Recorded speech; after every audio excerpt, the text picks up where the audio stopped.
We all have gone through our things, you know, and we don't talk about it. And you'll be surprised who's gone through it and who has still, you know, hasn't healed from it. To me, art is about getting at those feelings that often get tucked away or are dismissed. With artwork, I believe you could paint your emotions. When you make art, a lot of you goes in it. It's your experience, your expertise, your struggles, your community struggles. And I think those are just inherently part of the art that we make. It allows us to open doors to narrative and conversations that may be hard to have. Art does that. You have this hidden underpainting behind the top painting, and when people buy it, they never see that this is like 7 layers in already.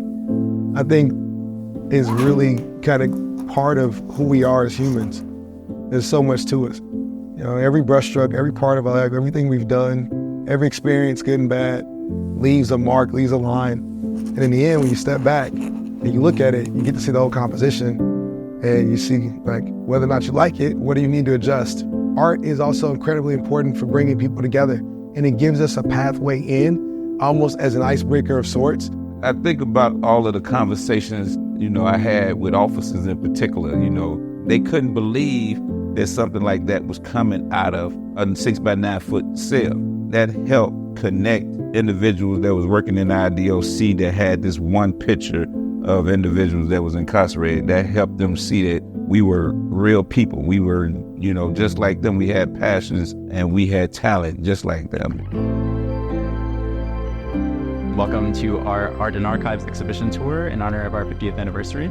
The first piece that I want to draw your attention to is actually around this corner here. And as you can see, it's kind of this puzzle piece motif in a lot of his work. It's unfinished, the puzzle is unfinished. So thinking about, you know, how do we finish ourselves, so to speak, over the course of our lifetime and what that looks like. I created a piece that showed a little girl named Cabrini Green who was larger than the space that she came from, which was the actual Cabrini Green project. And I believe that CGLA could really help to encourage people to grow bigger than those experiences, to see the world, even if it is from the rooftop of a Cabrini Green project building. The work of an artist oftentimes is to use story, narrative, color, form, and composition to break down barriers. And that's the work of CGLA, using legal services and wraparound supports to break down barriers. My pieces are always of families, of people of color, of young people. They're bright and vibrant because I want to tell stories of hope and inspiration and liberation. For my work with CGLA, it was important to be able to showcase that this work does lead to a hopeful place, and hope is a huge part of what CGLA does. Art does help to tell a story. And I know, based off of this experience of producing this exhibition, that it did help to change perspectives. And one of the things that we really wanted to do is, through the art, create opportunities to have conversation, to unpack these experiences and to unpack these stories in a way that was a source and a site for connection.